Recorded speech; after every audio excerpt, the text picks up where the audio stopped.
Aloha, everyone, and welcome to the Empowered Hour. My name is Tasha Church. I am the host of the Empowered Hour, and I am here with all of these amazing people from all over the world. We are going to be talking about empowerment self-defense, and this is the Empowerment Self-Defense Forum, the first one, but this is also highlighting the 11th Annual Women's Self-Defense Day that Fodada does, and we are going to meet Bobby, and he's going to tell us all about Fodada and the Women's Self-Defense Day. So how is everybody? So good. Good. Great. Awesome.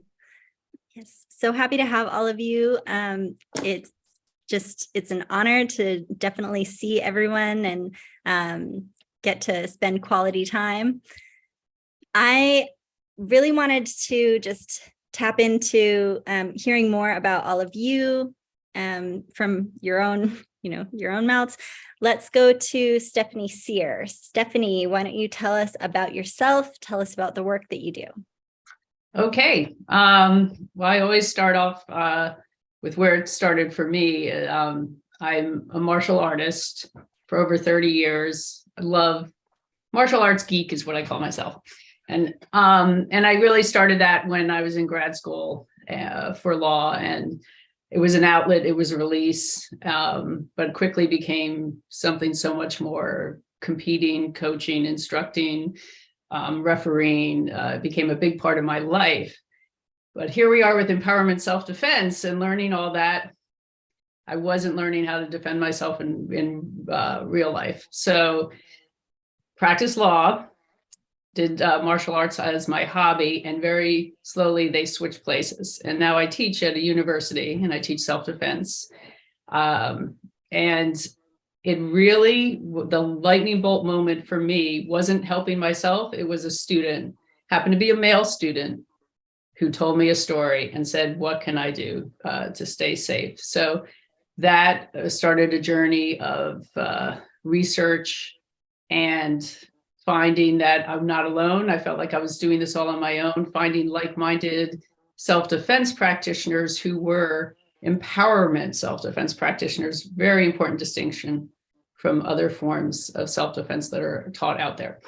So I am now, as I said, I'm teaching at the university, teaching private groups. I'll go where anyone asks me. I really do. People will have an issue and they'll call me in, and I will come in and work with them. And that's me. Thank you. Thank you for sharing, Stephanie. Nicole Snell. Hello, everyone. It is such an honor to share space with all of you. So I'm very thrilled to be here. I am the CEO of a company called Girls Fight Back, and Girls Fight Back has been around for over 20 years. And I got involved with the company in 2014 and then bought the company in 2020. And what I do is I travel around the world. I've worked in over 12 countries, speaking and teaching on self-defense, violence prevention, sexual assault prevention, and boundary setting, as well as self-defense. And I work with lots of different organizations. I work with colleges, private groups, the US military, corporations, the healthcare industry, anyone who wants to feel more safe and confident going out and living their life. That is what I specialize in. And it's really personal to me because I am a very enthusiastic solo traveler, solo hiker, solo camper. I am out in the world doing my own thing on my own. And I had a lot of people giving me negative messages and saying, oh, it's not safe for women. It's especially not safe for a Black woman, and you shouldn't be doing these things. And I didn't like people trying to put limits on my life or all those restrictions that exist that are supposed to keep women safe, but they just end up controlling us and making our world small. And so I continued to do what I wanted to do, and then decided that it was important to help train other people to have that same confidence to go out and live the life that they want. And one of the things that I do, in addition to running Girls Fight Back, is I have a YouTube series called Outdoor Defense, where I talk specifically about self-defense, simple, practical empowerment self-defense strategies for outdoor adventurers, solo runners, solo hikers, solo campers, so that women and people of all gender identities can feel more confident in their ability to handle themselves so they can live their life without limits. That's what I do. Awesome. Thank you for sharing. And Nuna, tell us about you and your work. Happy to be here. I am Nuna. I am originally from Kenya, but now I'm living in Maine. I started Wounded Healers International. Wounded Healers International is in Kenya and now having programs here in Maine. And what I do, I support survivors of sexual violence through their healing journey. And I also teach them to lead in ending the cycles of sexual violence in their own communities. So ESD has been a new journey for me and new journey for my community. And it's I do it with so much passion because I know what kind of healing ESD bring and the sense of ownership. And yeah, that's what I do. And I work internationally, so I am sometimes 8 hours ahead, and then I catch up back to America life. Wow. Thank you for sharing. And Toby. Thank you so much, Tasha. I'm really happy to be here as well.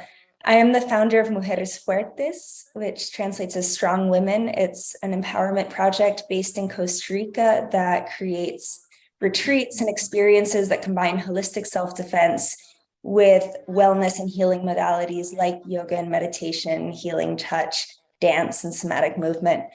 And I've been an empowerment self-defense teacher since 2018. I'm also a trainer of trainers now. And with Mujeres Fuertes, we're actually running our first teacher training in Costa Rica in 5 days that we're starting. So I'm really excited about that. It's a project that has roots in Costa Rica. I've been living here since 2017, but the last couple of years, I've really been thinking about scaling it. So I'm looking at how to train more teachers and how to get the message out there to more people who want it. We're also in the middle of producing a documentary about our self-defense work in the country. Like Nick, I'm really passionate about solo travel. I've never liked people telling me what to do or how to live my life, and I don't like to tell other people what to do or how to live their life. So for me, empowerment self-defense is about providing people with tools that they can use to keep themselves safe however they want to live and however they want to be in the world. Awesome. Thank you, Toby. And we will get to Bobby. He's going to talk about the World Women's Self-Defense Day. I'll share that, again, my name's Tasha Ina Church. I run a business called LA Live Action. It's an empowerment business focused on offering empowering strategies to emerging women leaders so they can be their own hero. And I predominantly am doing a lot of online courses. So I ended up starting in 2018 when everyone thought I was nuts for doing online self-defense. And then 2020 hit and it expanded. And this last year, it was really exciting when my first course with the Transformation Academy launched, and it went out to 42 countries. And then this last course that came out, I believe it went to 82 countries. So it's just really exciting to be able to share with so many people and talk about this work. I'm very passionate about it as a survivor, and I just really love what it does for all people and from all different backgrounds, because no matter what empowerment looks like to you, I believe that you deserve to have that. So that's all about me. And Bobby, take it away. Tell us about Fodada. Tell us about this day, how it started. And it's the 11th annual. So, hey. Correct. But my first question is, how are we not in either Hawaii or Costa Rica doing this live? that to me is somewhat perplexing. We can plan this for next year. I know. Maybe we could get down to Costa Rica in 5 days and be there for that. That would be amazing. Truly humbled. I mean, what an amazing group of people you've assembled. And I'm so honored to be part of this. It's a very special day for us, but to give you a little background, Bobby Barzi, I'm the founder of Fodada. We started 11 years ago around the concept of truly leveraging the positive impact that a relationship between a child and a father can have, and the cascading impact that can have on anything it touches: kids that interact with your kids, men that interact with dads, the partners, the communities, anybody that is really in touch with that. We saw that there was an opportunity to really lift that relationship, and as a result, have it be something that is impactful positively for so many people.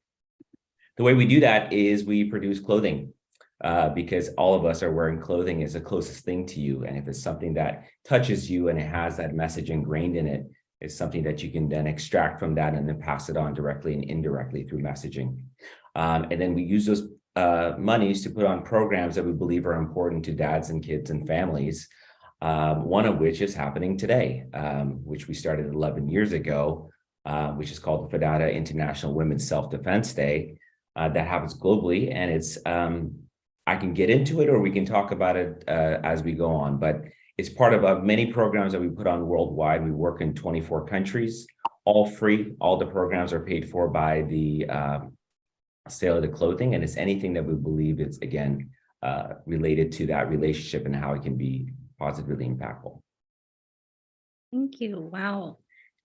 So exciting to have all of you on. You have these amazing specialties. You're doing great work in the world. I just wanted to delve into all of the different questions. Just want to make sure that also everything is recording on my side, except for it'll also be recording on the live stream, so we'll be good. I wanted to go to Toby.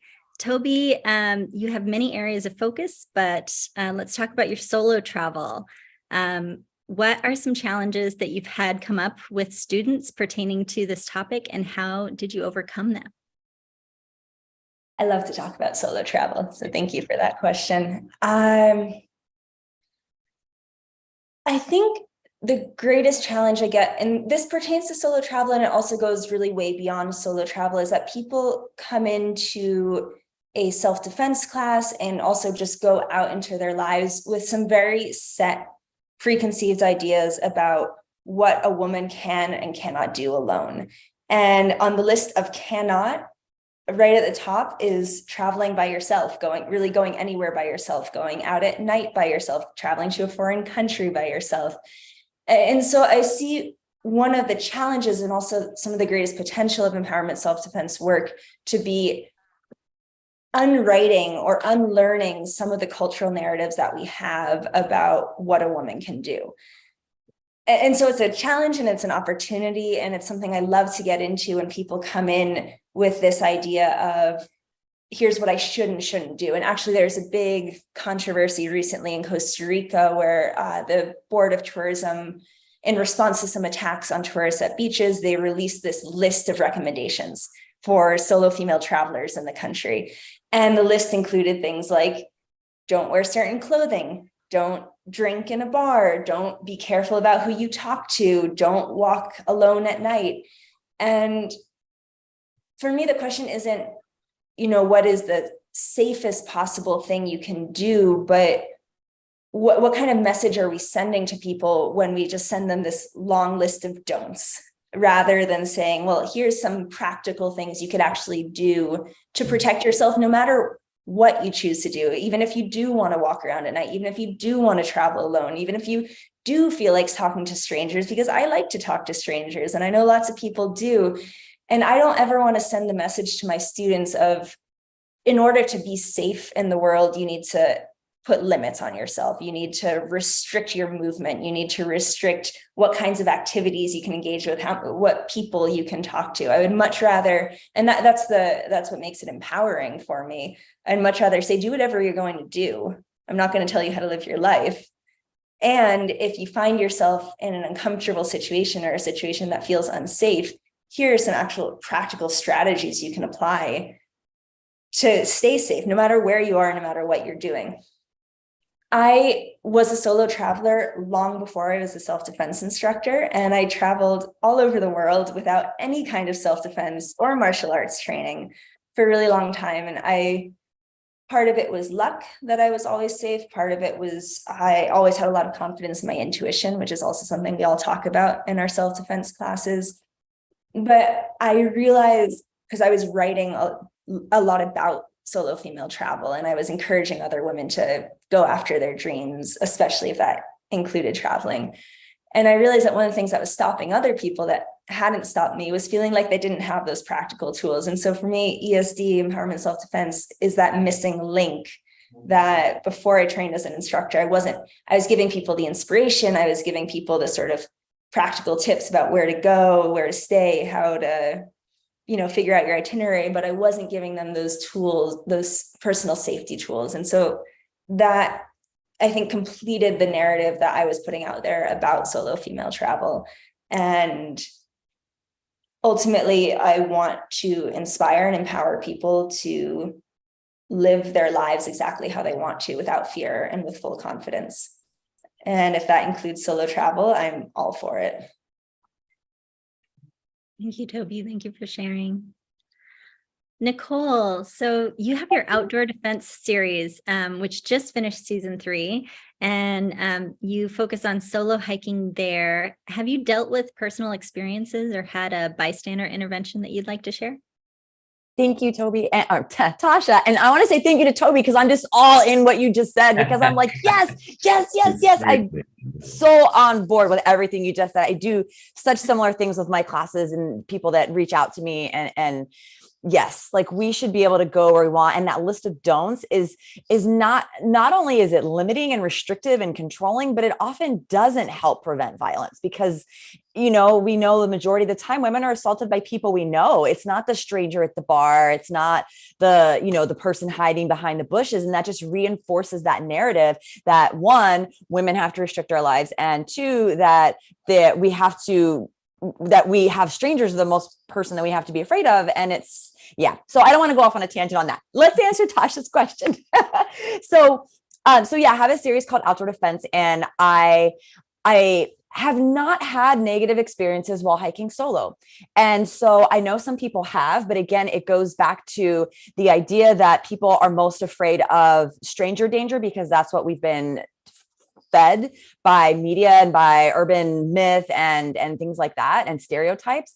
And so we're actually less at risk statistically going out solo and hiking on a trail. So have I had uncomfortable conversations with people? Yeah. I mean, I have that walking down the street sometimes. I've actually had more situations happen when I'm in a city type of environment. And I teach people not because the outdoors is unsafe, but because people feel like being solo in the outdoors is unsafe.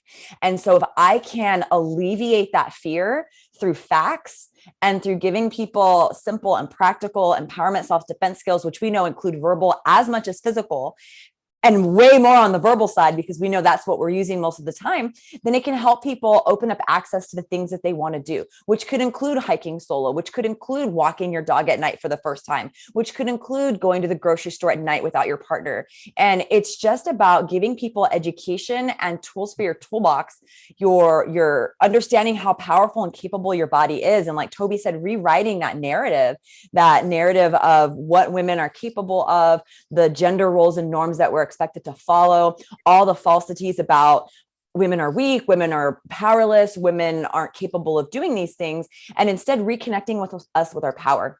And when we can plug back into what nature's given us and to how strong we actually are, then we can rewrite these gender norms. And that is part of the change. So I love being able to do it for the outdoors. And I have been a bystander. And I don't believe I've been a bystander in the outdoors before, but I have actually, yeah, I'll tell you one quick story. I was on a hike. I was leading a hike. So I wasn't solo. I was with a hiking group. And there were a couple of guys that were at the place where we had stopped to have lunch. And it's the halfway point for a summit. And we weren't going to the summit. We were going to have lunch and go back down. These guys were heading up. And so they were like talking to us, and they were, oh, hey, you must be the leader to me. And I was like, yeah, do you have any questions? Like, is this something I can help you with? And they just started asking a lot of personal questions. Well, where are you from? And what's your star sign? And I said, I'm not interested in sharing any personal information with you. And they said, they didn't know what to say. And then they asked it again. I said, I already said, not sharing any personal information with you.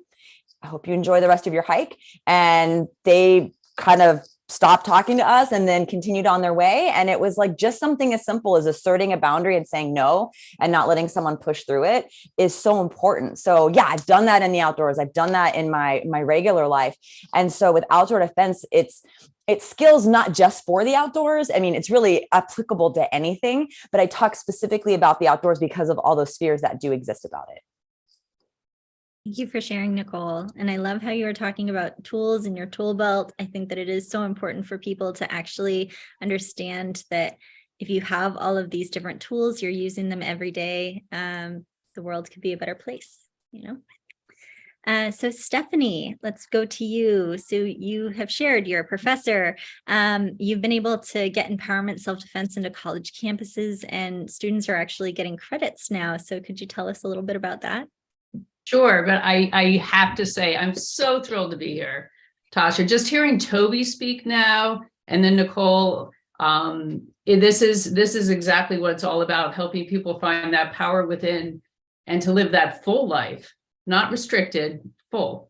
And so, yes, I brought it to the college campuses, and because one thing that really bothers me is teaching this or being out there in the world, teaching this, it needs to be accessible to everyone, especially those folks that are more vulnerable, have been marginalized by society, and affordable. And you say, well, you're on a college campus. I'm on a state university campus, excuse me, where I have a lot of, the majority, I believe, are first gen. I'm just about certain students, and they're putting themselves through school. And this is very difficult. So it became so important to me to, for many reasons, but this is accessibility, affordability, to make this something these students could have in their lives. And then I strongly believe it should be part of the curriculum on a college campus.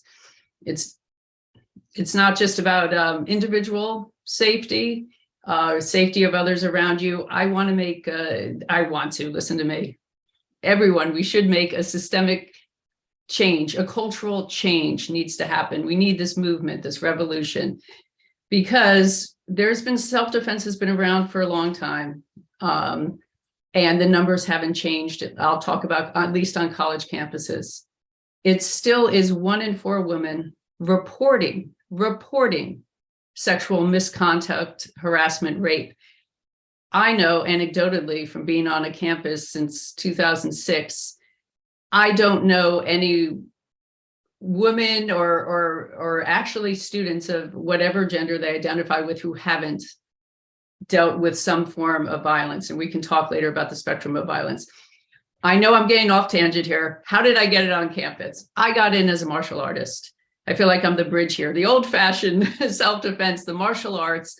I'm on a campus that has a rich history of many different forms of martial arts.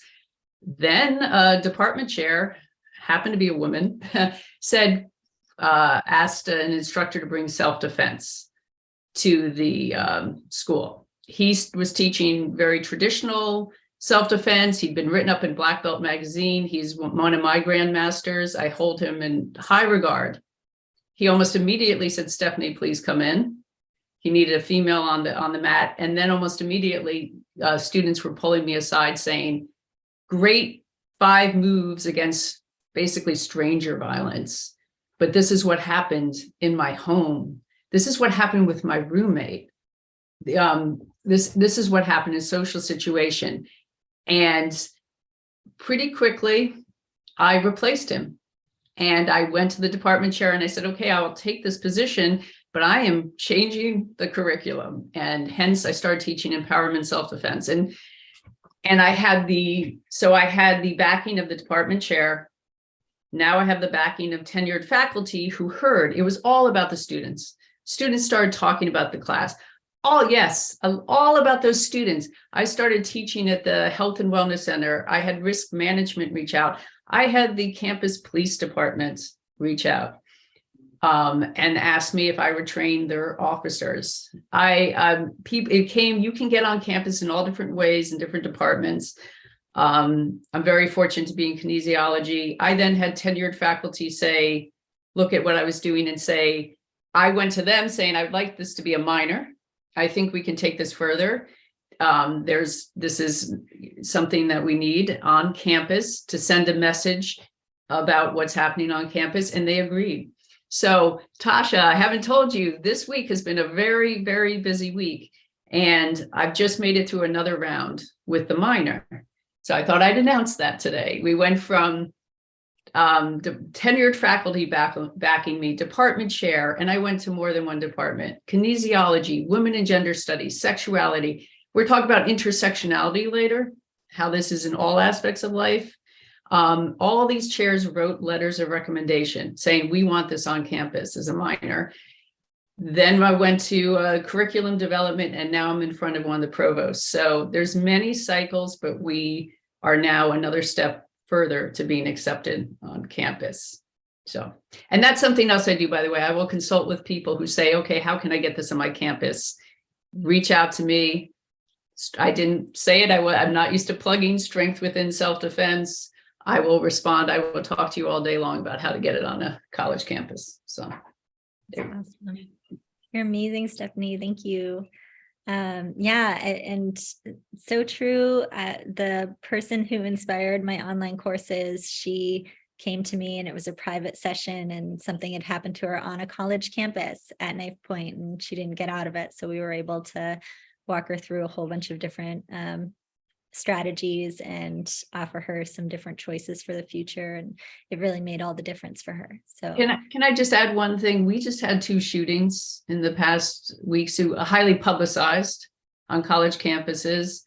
And on one of those campuses, there were some students that I had just run a seminar for last year, and they reached out. We were talking, it's just, I don't want to be after the fact, and although there is healing with empowerment self-defense, and part of self-defense is how to take care of yourself, and literally walking those students through what to do on their campus after there'd been a violent episode that affected them. So this needs to stop, to normalize these shootings. Okay. Thank you. Appreciate you. Nuna. So Nuna, you're doing amazing work in both the US and Kenya. And I see that your mission is to disrupt and transform cultures of sexual violence through preventative education, holistic support for survivors, and empowering a global community of African women and children to break the cycle of violence. So just if you could share some wins, some successes with your organization, that would be wonderful. Happy to share that. I really love my work so much, and it gives me a lot of joy to see the transformation. So I think for me, the first thing, the biggest win with my organization is myself. Like being able to feel the feeling of freedom that I feel every day. Because I think I grew up in a culture mindset of, like almost all of you have shared, women are not supposed to do this, they are not supposed to live this. And now getting to understand myself and the power that I have, it has brought a lot of liberation to me.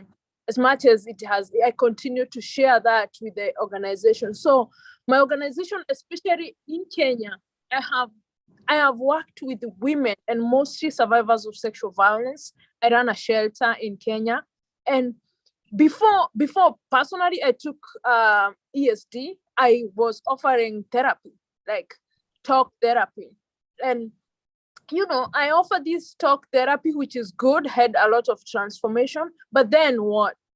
Then these people don't know how to protect themselves, and victimization, self-victimization was so loud for them. So one of the things that I have seen, the major success is people being able to own up their voice.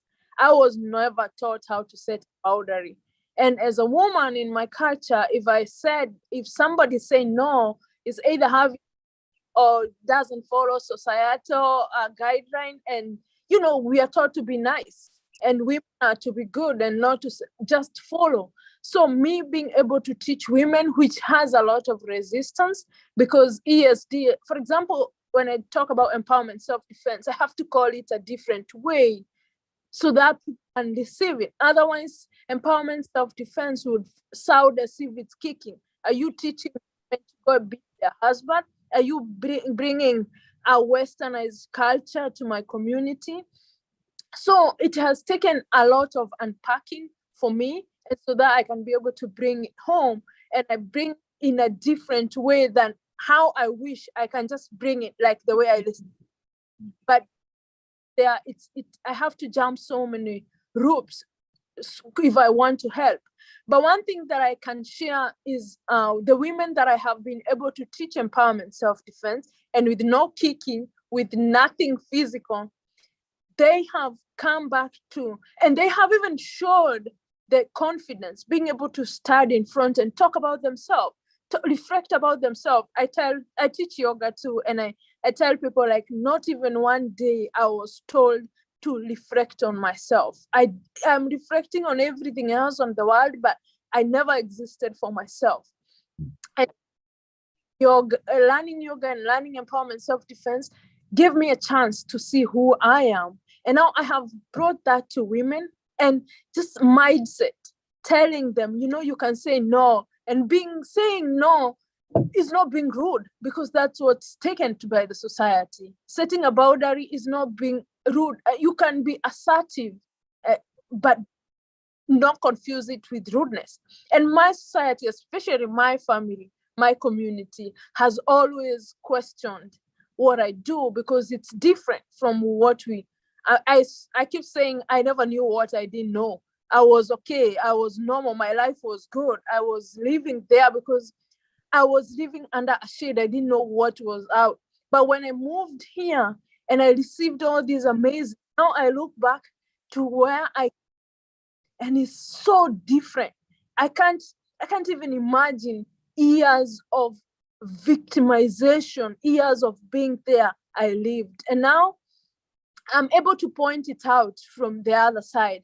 And women have come back to me saying, not blaming themselves, because survivors of sexual violence, especially in Africa, blame themselves. We went outside at night. We were not supposed to be there. Just like Stephanie said, 1 in 4 women who report. We don't even have a reporting system in place. So it's thousands of thousands. Myself being a survivor, I shared my story. And whenever I would share my story, women who are survivors would tell me, no. You don't talk about yourself. Has happened to us. Like, what's that you're going to say? Like, you don't say that. And I continued. And with the liberation, I felt they have come, and there's been so much success. People believing in themselves, just setting a boundary and being able to, that has been so impactful. And when I teach women, go and say, I give them basic assignment, like, don't set a boundary with your husband, set a boundary with your kid, because they are, number one, afraid of their husband. So once they set the boundary with their kid, they come back so happy and said, I said no. And the joy, it feels so good for them. So yeah, I can keep talking about my job, because it gives me so much joy and liberation and freedom. And but I'm so happy for that opportunity, Tasha. Oh, thank you, Nuna. Thank you so much. You're doing such amazing work. I was so inspired to meet you at the National Women's Martial Arts Federation conference. I was like, oh my God, she's so cool.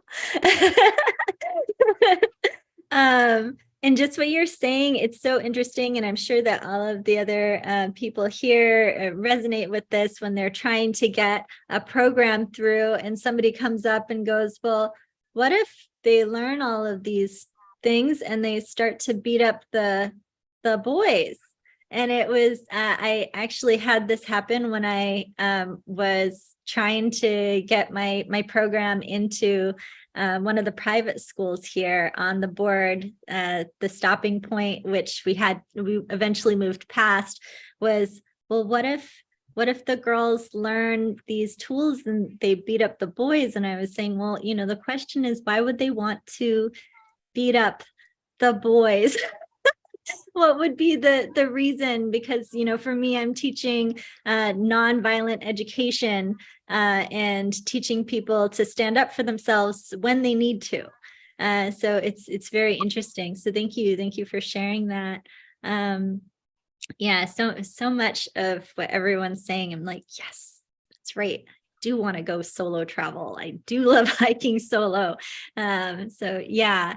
Let's move on to Bobby. Bobby, this is women's self-defense work, is different from a men's and child's clothing line. So what is the story that spearheaded this effort?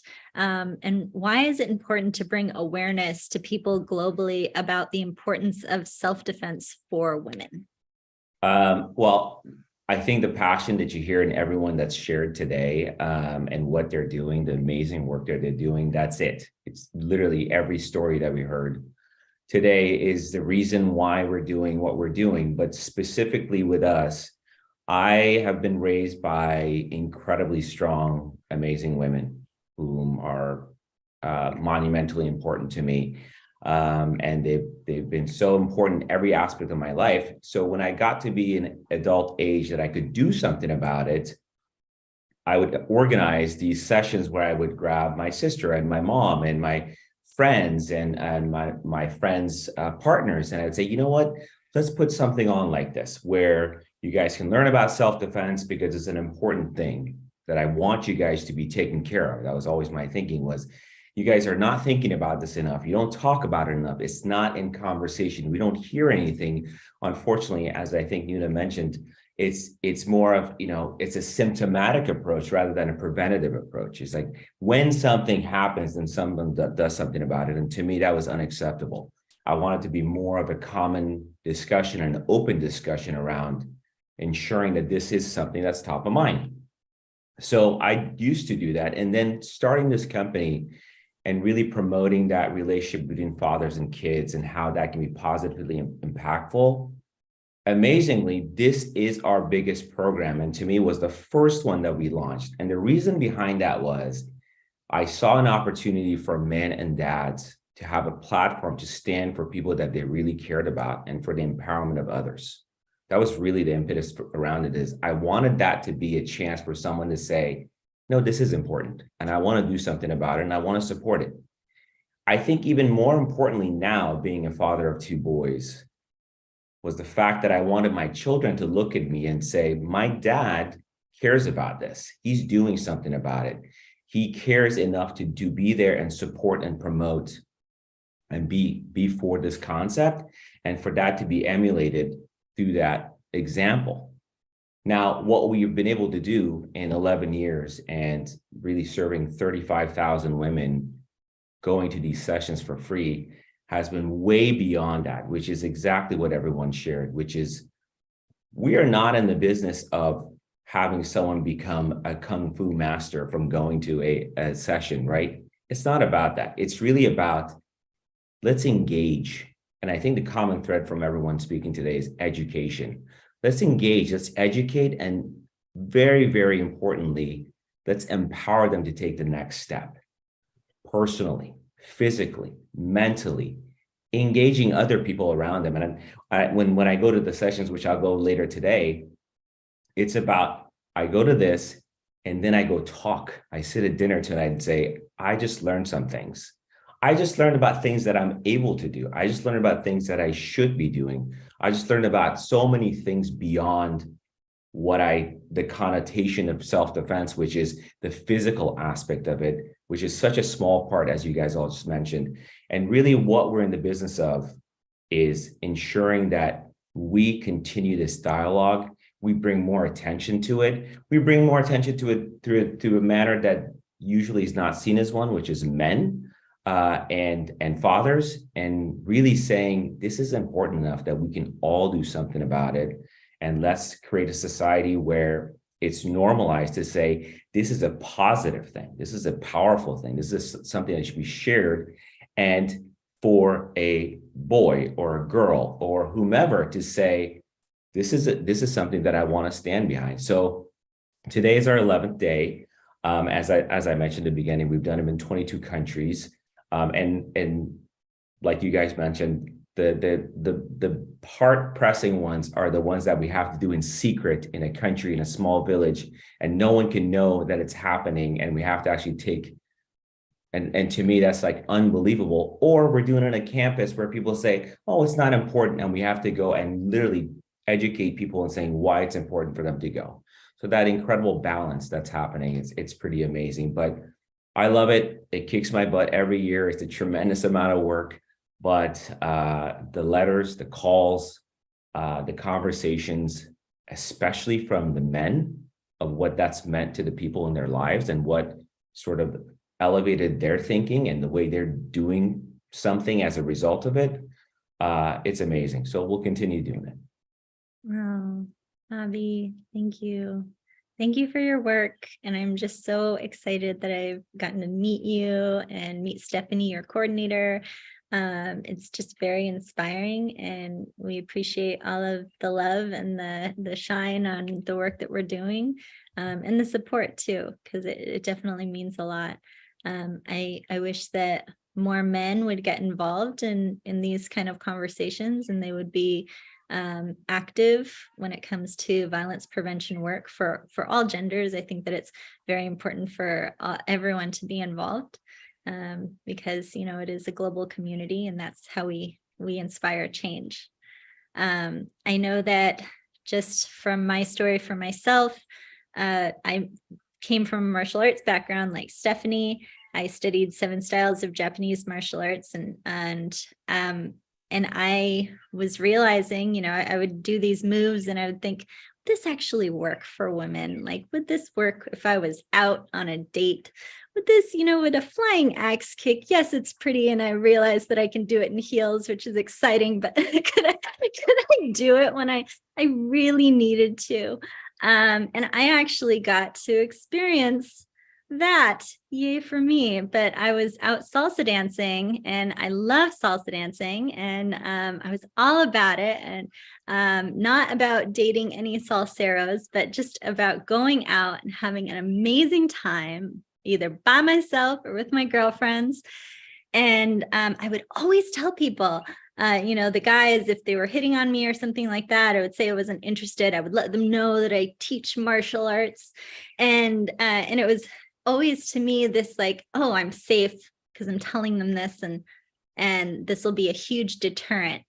And after a year, my guard went down, and I had somebody, one of the professional salsa dancers in Seattle, offer to buy me a drink. And I was like, okay, just one drink. He was like, absolutely, no big deal. And he roofied it. So from that situation, I was roofied. I was taken and driven over an hour away, and I had to defend myself. And I didn't use my martial arts skills. I, being drugged, I was just happy that I could move. And when he came back into the bedroom, I was holding on to my pair of keys, and I hit him in the face. And I ran, and I literally fell down a flight of stairs, and I got in my car and I drove away. I called my best friend, and she was like, please just pull over. And I'm like, I need to get home. I need to get home. But I kept that story for so long, and I never shared it. And then I was teaching, and I had a student talk about how she was roofied, and I was like, oh yeah, I had something happen, and then they wanted to hear the story, and so I ended up sharing, and I realized how powerful our stories are as survivors, as instructors, the backstories that really matter. Bobby and your female, the females and women in your life that really inspire you. Your students, they listen to that. They want to hear about these people. They want to hear the success stories. It's important. The stories matter. So I'm just so grateful for all of you just taking this moment to share these stories. I did have some open questions for anyone out there in this metaphorical room. So ESD is women's self-defense, but not all women's self-defense is ESD. Would anyone be willing to explain the nuances? Oh, I would be happy to take that unless somebody else wants to hop in. People can pop in after. Okay, perfect. So I think this is really important. There's so much research on this. And I think Stephanie said that she was really into research. Oh my gosh, I read so many journal articles and have so many links. I have a document of 28 pages of notes that I've taken from all my victim advocacy training and webinars I've attended and journals I've read. So I always have snippets and I can refer people to this and that. So there's so much about, empowerment, self-defense, and how it's different from just self-defense. And I think the main thing is the fact that we are giving people a choice in how to respond to different situations. And it's done from a place of respect and understanding that violence is caused by perpetrators. It is not caused by the behavior of the survivor. The survivor is not at fault no matter what has happened. No one is ever at fault for violence that happens. And from that framework of understanding that the only person to blame is the perpetrator, we are giving people skills and tools to allow them to have a choice in how they respond in the future. We're giving them skills like boundary setting, where we're avoiding putting limits on their life and restricting and telling them things like don't wear your hair in a ponytail, or don't wear high heels, or don't drink when you go out, or don't walk outside at night, and all of these limiting messages, and instead giving people a choice. Like, for instance, there was a video that came out like a year ago, I think, and it was a man who was saying, women, bad things happen at the gas station at 2 a.m. So don't go to the gas station after 8 o'clock. And, people were chiming in and, oh yeah, there's no reason you should go. And I was like, yeah, I didn't say anything on that video, but I'm thinking in my head, I travel for work. I am presenting around the country and around the world. So yeah, I might have a flight at 5 a.m. where my hotel was 2 hours away, where I have to drive. And what do you have to do to your rental car before you return it? You have to fill it up. So I might be at the gas station at 2 a.m. or 3 a.m. So should I just not do that? Should I just not travel and live my life because someone gave this arbitrary rule? And it's like, no, empowerment, self-defense is not about giving people rules and restrictions. It's about giving them information and education to help them feel more confident in being able to make the choices that work for them. And that choice could be, I have to fill up my gas tank at 2 a.m. So I go to the gas station and there's a weird, creepy person there. So I'm going to drive to a different gas station. That's the choice you have, versus just making just blanket rules that don't necessarily apply to people and aren't necessarily ways to keep people safe. So I think that's a main thing, that instead of giving people a list of don'ts or restrictions, it's about helping people open up their world and live more limitlessly. Can I piggyback right off that? Because absolutely, I couldn't have said that better, Nicole. It's so true. Us talking about the difference. Bobby, you're amazing. You're an ally. We need more male allies in the room, in the discussions. Traditionally, self-defense classes for women traditionally were taught by men. They were being the protector, that protector role that is in society, and women needed a change. Was empowerment, self-defense was started by women for women. We can take care of ourselves. We need to learn how to take care of ourselves. So it's a very important distinction between that empowerment, self-defense, and traditional self-defense. But certainly all about, we have more options. This is expansive, not limiting. And traditionally it was classes, I'm being very general, were taught from a fear-based approach. And I just loved hearing Eunice say it brings you joy, what you do. Absolutely. That's how I feel every day. And I bring that joy, I hope, on the mat to the students, and laughter. Actually, that physiological response of relaxation makes them more open and receptive to receive the information. A very different approach than people are used to. And finally, I teach all genders. My classes are open to everyone. And it is amazing to watch the male identifying students who think they're in the class to learn. They're even telling me, and it comes from that heart place. I'm here to learn moves to protect my girlfriend, to protect my family members. And then to see the realization that this is something that they never thought about, to protect themselves. It's empowering. It's amazing to watch everyone in the room see that too. It affects everyone. So yeah, Toby. Can I piggyback too on both Stephanie and Nick? just to Please say one more piggyback. thing about choices, I've noticed over the years teaching empowerment self-defense that we tend to be uncomfortable with open-ended answers. Like, people want to know, what is the right way to respond in the situation? What is the right technique or the right reaction in any given personal safety situation? And I think all of us in our ESD classes will often find ourselves saying, well, it depends.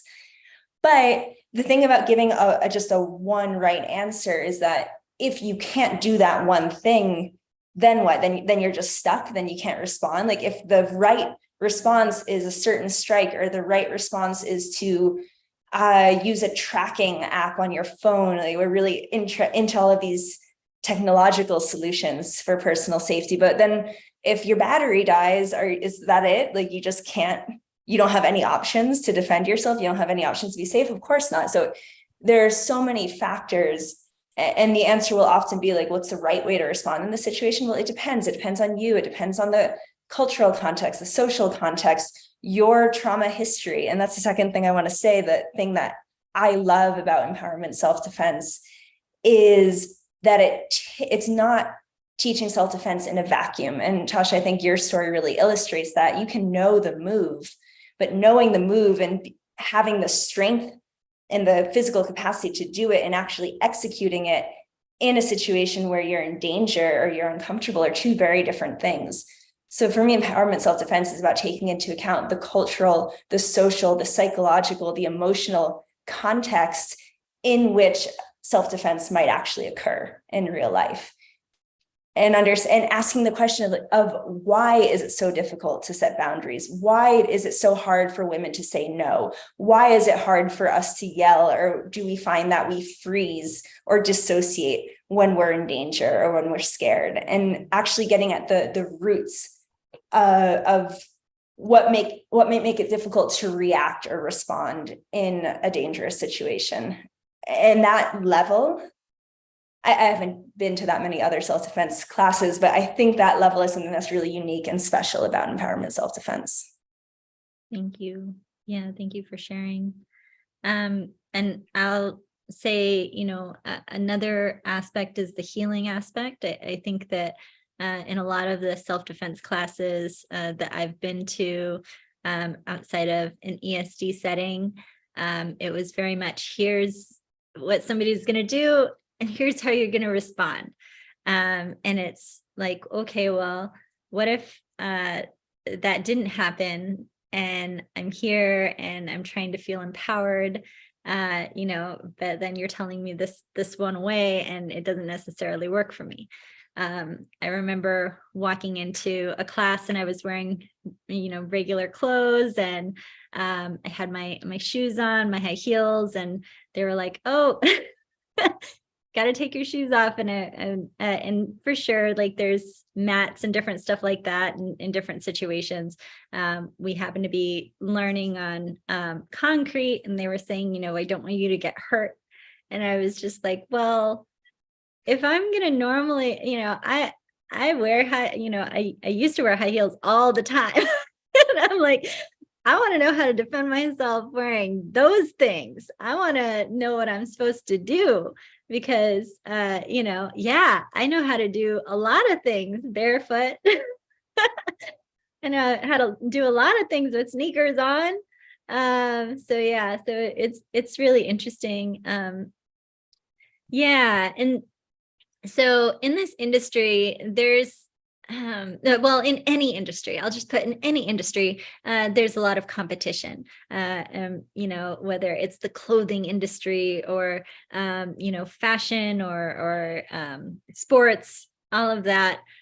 With, the ESD industry, there's a really huge focus on women helping women. It's camaraderie over competition. And I just wanted to hear why that seems so important to support one another.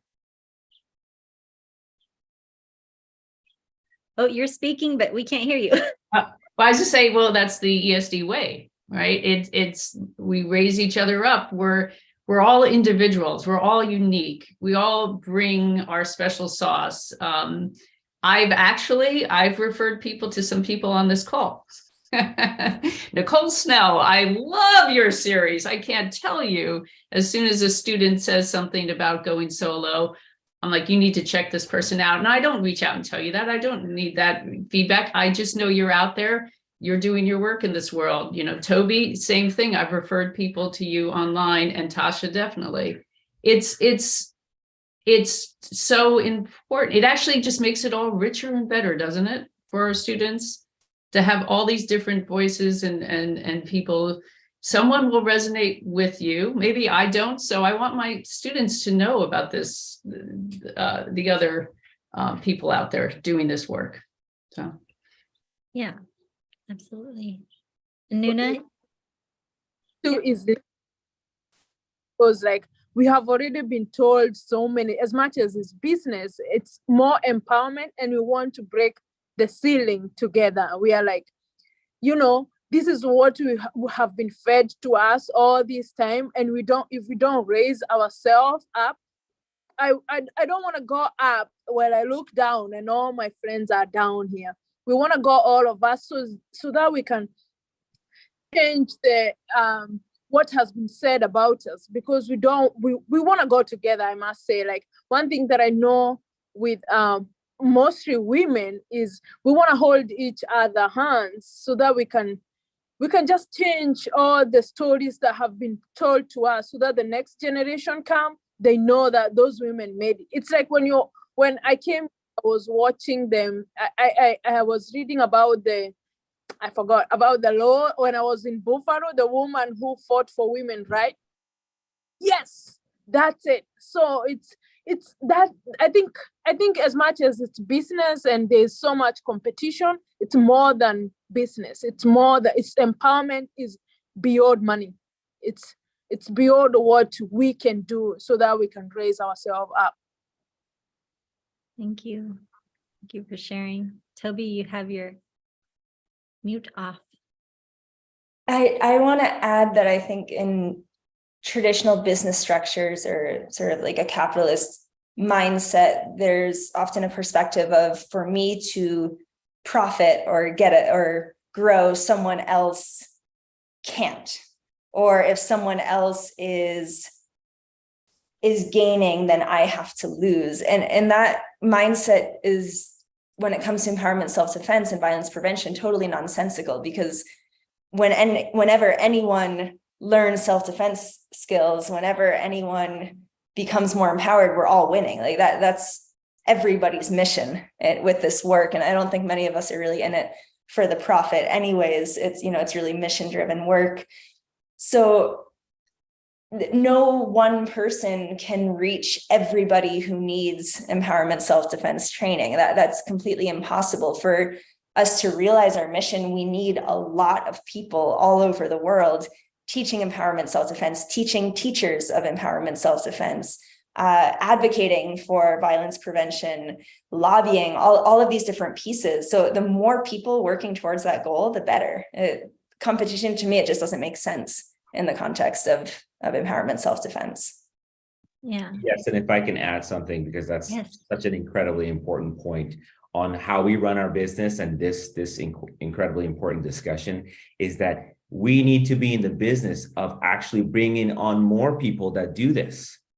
It has to be, because if you cultivate that culture of understanding and the importance of this, and having more people that provide it and more people that receive it, it's not a one and done thing. You can't just set it and forget it and say, oh, I did it one time and it's done.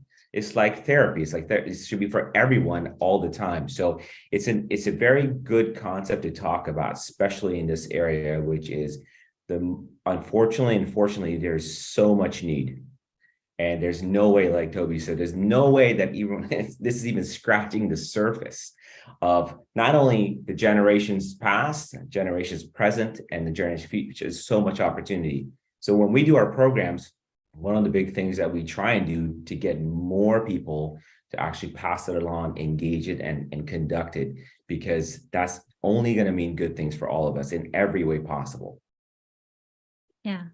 Thank you. Thank you, Bobby. Yes, go ahead. I just wanted to echo what everyone else said and just nod my approval to what everyone just said. I don't have much more to add. Y'all pretty much said everything. But another thing that I guess I could just say is like, success isn't pie. It's not, if I get a slice, soon there's not going to be enough pie for anybody else. And, you know, the part of some of the gender roles and the societal expectations for women that exist is that we're supposed to compete with each other, and that there's limited resources, and that we have to like step on each other. And that's also very patriarchal. Like, that's based in those types of societal expectations. And by us working together, we're breaking that up. And we are setting a new expectation of, no, we can all, like Nuna said, we can all rise together. There is, unfortunately, violence permeates every demographic, every country, every religion, every gender identity group, every sexual orientation identity group in the world. No group is immune. So the more of us that are out there working to prevent violence and bring education and attack it from all different perspectives, the better chance we're going to have of eliminating violence in our lifetime. Absolutely. And, you know, just listening to all of you, there's so many different styles. There's so many different forms of education. If somebody was asking me, well, what do I do if I'm, you know, in a tent out in the middle of nowhere? I'm most likely going to say, I think you should watch the Outdoor Defense series. You know, if it's solo traveling in South America, I'm most likely going to refer to Toby and talk about the work that she's doing. And, you know, with me, with my online courses, people are like, well, how could you give somebody a certificate for finishing your online courses and say that they're doing empowerment self-defense? And I'm like, this is a door. This is opening a door for them. I'm telling them, you know, go seek out other trainers in your area, because this is just the beginning. You're learning these tools, and I'm showing you an overview of all that's available. And there's so much more. There are people in your city who are probably doing this work or have the idea of doing this work. And if you seek them out, then they can train you. And maybe not everything's going to resonate, but maybe some of it will, and you can take that with you if you want to teach others. I have an amazing woman who just finished my ESD for WOC series, and she took my self-care course, my self-defense course online, and she's from the UK, and she is coming up with her own 5 principles. And I'm just like, oh my God. And she told me the word that she's using, and I was like, that's so cool. You know, because we want people out there. We want more ideas. It's not going to hinder us. It's going to help us to learn more. I want to learn more from my students. I learn more from all of you every single day. You know, I'll tap in and look at people's social media and what they're saying, and I'm like, oh, that is a very good point. That's a statistic that I didn't know, you know. So I'm constantly learning, and I think that that's something that's also just very important with women helping women. I'm not going to know every single nuance of the work that you know, that Nuna does. I don't have all of that knowledge. I've never been to Africa. I've never been to Kenya. I don't have that lens. And so, you know, all of us collectively, we have so much potential to make so much change. We already have. But, you know, the story, the journey, it still needs to continue. I wanted to move on to discussing, you know, women's self-defense, and why is it so important for men to play a role and be a part of this solution? Bobby? Am I muted? Can you hear me? Yes. Okay, great. Well, it's funny when I hear that question. To me, it's like, really? Are we really asking this question? Because it's so incredibly obvious. But I think, as I mentioned to you, and I think as some of you also discussed in your what you shared. It's so ridiculous to me that we even have to have this discussion, but unfortunately we do. And I've been now in touch with thousands of men, from incredibly intelligent, affluent, to those that have very little education and maybe not in an affluent area. The common thread is the lack of influence, example, and education. It really is or the negative implications of a miseducated, misguided someone who has had bad examples in their lives and has not had the opportunity exposure. So what we see as the need is that the more men can understand the importance of what not only means to the women, but also everything that woman touches and everything that is associated to women, which is them, their children, their partners, their society, their communities.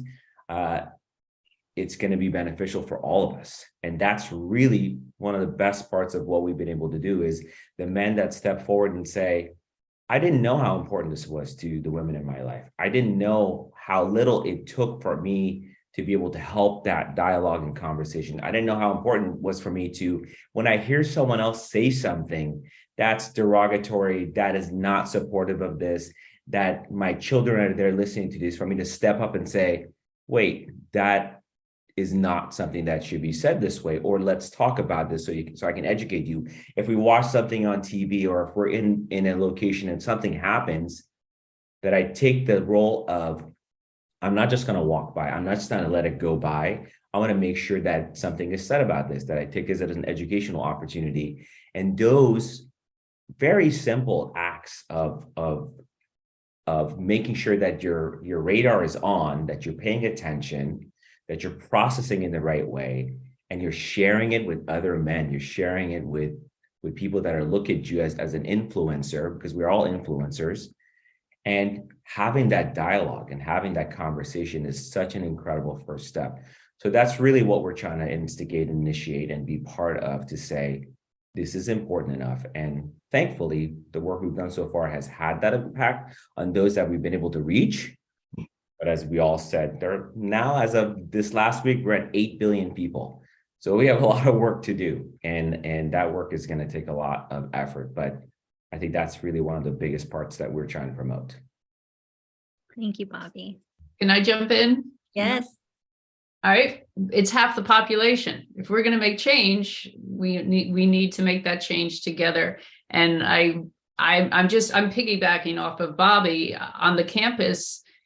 I'll have, once again, everything's, if it's student driven, it's successful. Have a male student afterwards, after class, say, are there any all male self-defense classes? And what I'll suggest is start what they call a male circle.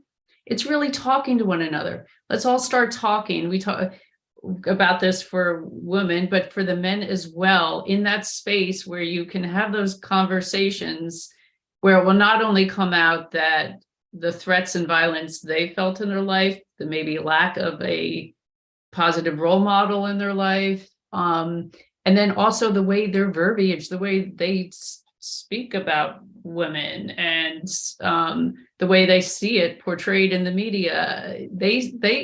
Everyone needs to start talking. Whether you find your group, that you start with that safe space with that group, you feel comfortable really sharing what you think. Hopefully, it's non-judgmental and everyone's curious and kind of can pick it apart, tease it apart.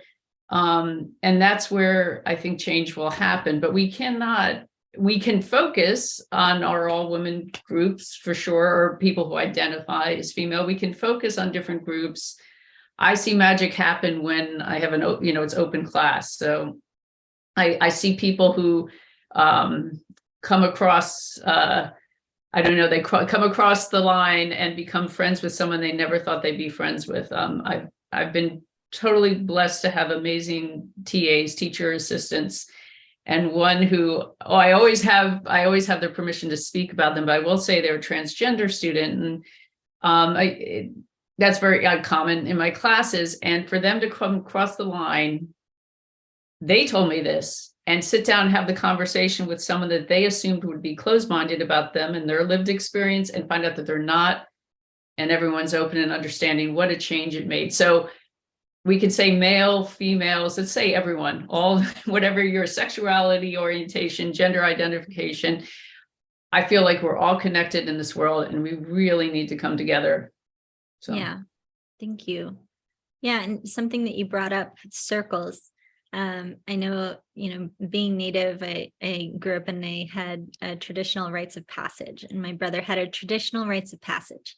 And what that looked like was a year of him getting to be with all these older men who talked to him about what it was to be a man. Yes, it had Monty Python in it, but then also it had, a whole bunch of other stuff on, treating people with respect, kindness, and I'm feel really blessed to have the family that I do. And it was so amazing for me to be surrounded by these women who were so wise and so different, so unique. And then to have all of us, everyone come together at the end of the year in a circle, of all of our family and friends, to be able to share just their wisdom and impart that on me. It was such a game changer when I experienced that. And so I feel like, yes, the circles, the conversations, getting together with a group of people and having that community is so important. And that is just the start. I I wrote a blog post a really long time ago about the madmen mentality. And I think that it's really important for us to have these open conversations. I've had these conversations with my partner. I've had conversations with different men in my life, and stuff might come up, like a joking no means yes, and I'm like, actually no means no. No means no. So having those kind of conversations and understanding and having compassion and knowing that those thoughts, the ideas, they came from somewhere. So Bobby, you're right. It's about that education.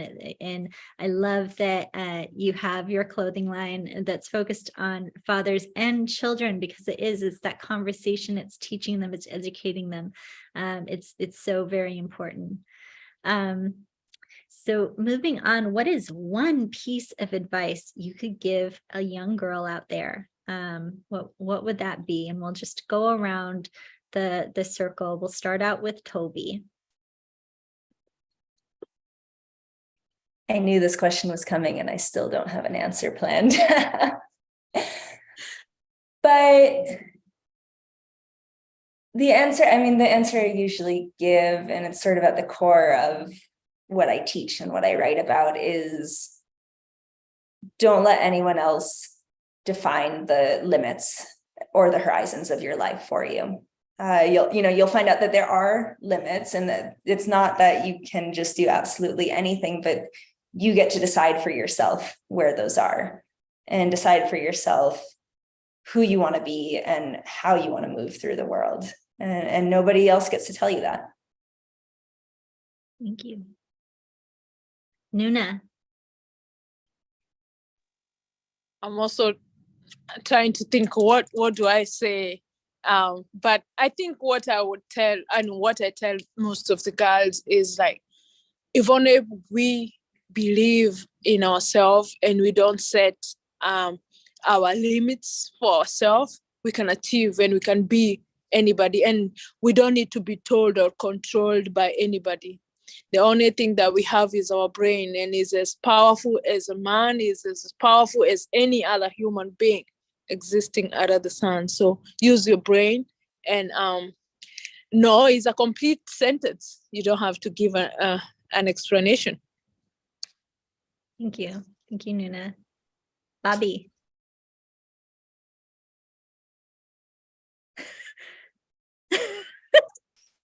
I was really, and that's the word. No. So I think the list is super long, and there's so much that you can share. I have found through our work with kids, and especially young women, is that the recognition of we are influenced by so much.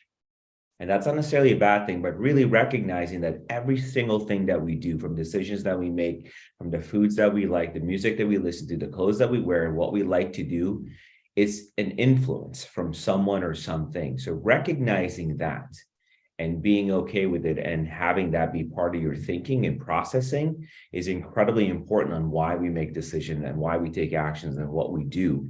So that's really one of the things that we try and promote through that education of kids and especially young women. Thank you, Bobby. Nicole. I think about this in context of what would I have liked to hear as a young girl, and what I tell my nieces when they are asking questions about the world in their teen years and preteen years. And I think the first thing that I would say is, like, your voice is powerful and never let anybody silence you. Like, speak up for what you need, say what you need. And if you get negative reinforcement from someone trying to silence you, keep speaking up, keep using that voice. And along with that, I would say, don't allow someone else's boxes to define you, because you don't have to prove who you are or fit into any particular box in order to be valuable, in order to be worthy, or in order to belong. Like, you can show up as your authentic self and take up all the space you need because you are worth it. Thank you, Nicole. Stephanie. We definitely are empowerment self-defense advocates. So I actually am all about the voice. And so yes to everything Nicole said. If you were, when I knew this question was coming, I thought about what I do say to family members and to teaching young girls, and that's it. Your voice.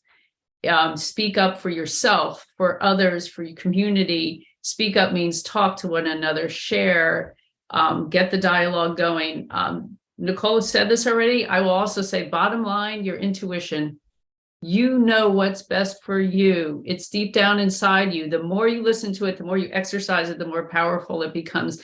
Really, really delve deep into your gut, your intuition, and listen to it. It goes to what Bobby said as well. There's going to be all these influences and all these other people. And this is girls, your parents, teachers, people with certain authority over you, a coach.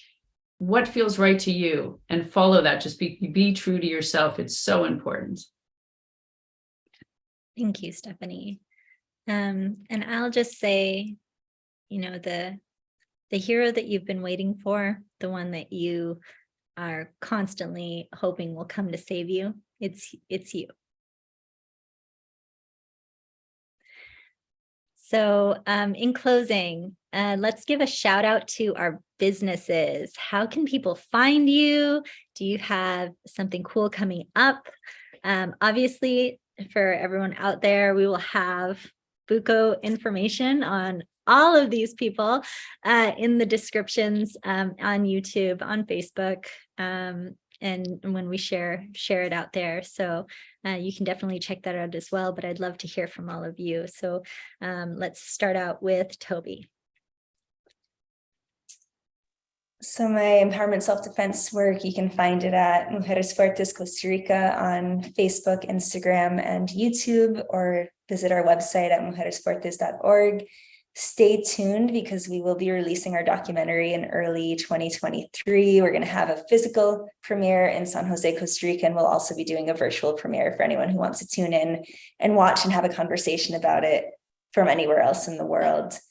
And you can also follow my writing work, Toby in the World, on Facebook and Instagram as well. Thank you. Nuna. So anybody can follow me up on Instagram as Free Spirit Human, and Facebook is Nuna Gleason. And my work can be found at Wounded Healers International website. And also I am having an event coming up on Tuesday. It's called Happy Hour event. It's gonna be at 7:30 Eastern time. So for this event, it's a reflection of a whole year of transformation and the work that we have done, especially in Kenya, where I get to bring Kenyan together with American people, and they get to share a space, and they get to see the women themselves, and they talk about the changes that they have experienced for themselves. So it's a happy hour event. So I only ask people to come and with their in the drinks that they like, and we get to play my traditional music together. So it's a fun, happy hour time. So it is on social media, and Tasha shared it. So you can you can click the link and you register, and you can have the good time together. Thank you. Bobby? You can find us at fodada.com, fodada.com, and our big event is today.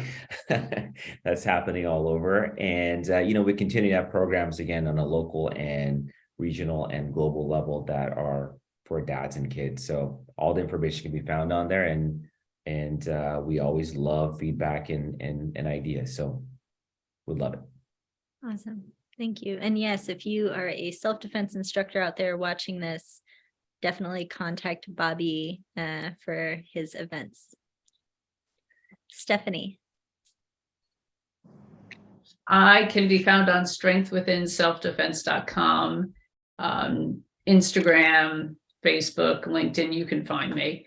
And I'm all about working with groups virtually. I've been doing a lot of online work and live. And I've talked about being on the college campus, but I've certainly done a lot of work with students from kindergarten, which is a lot of fun, and they find their voice very quickly, and all the way up to actually, and then working with some people in a nursing home before COVID. So yes, so I'm here for anyone who reaches out. Awesome. Thank you. Nicole. You can find me on my websites, NicoleSnell.com or girlsfightback.com. I am also on all the social media platforms. On Instagram, it's Adventures of Nick, and that's N-I-K, as well as Girls Fight Back. And my gender inclusive program for colleges, Students Fight Back, is also on Instagram. I am also on Twitter. I'm not sure for how much longer, but I have Girls Fight Back on Twitter, and I have TikTok, Nicole Snell Self-Defense on TikTok, Girls Fight Back on TikTok, Facebook, Nicole Snell and Girls Fight Back. And then I have my YouTube channel, which is Nicole_Snell, or if you search Outdoor Defense, I have 3 seasons and 60 episodes of Outdoor Defense that are available for free that are right there. You can also sign up for my newsletter, sign up for my Sassy Self-Defense Guide. I have some FAQs on self-defense, and I have a list of self-defense practitioners around the world in case anyone wants to take a class locally in their area. And then the work that I do is I travel globally and within the United States, and I speak at colleges and corporations, the military, nonprofits, outdoor retreats, running groups, the healthcare industry, anyone who's looking to set boundaries, work on violence prevention in the workplace, violence prevention for any type of organization. I come and I do workshops, keynotes, and seminars for that as well. Awesome. Thank you so much, Nicole. And of course, for the Empowered Hour, you will find it on LE Live Action, ELLELIVEACTION, meaning Women Living in Action. And that is on all platforms imaginable, except for Snapchat. So yeah, I haven't been on there for a while. And then also you can find my personal work at Tasha Church, but we will have this full recording. I will probably be splicing it from 2 different areas, and it will be showing on YouTube later this month. So thank you so much to all of you answering the call, for being here, for being my friends, and just being amazing, doing the wonderful work that you're doing in the world. I'm so grateful to all of you. Thank you. Yeah. Thanks for bringing us all together, Tasha. Yes, thank you, Tasha. Thank you, Tasha.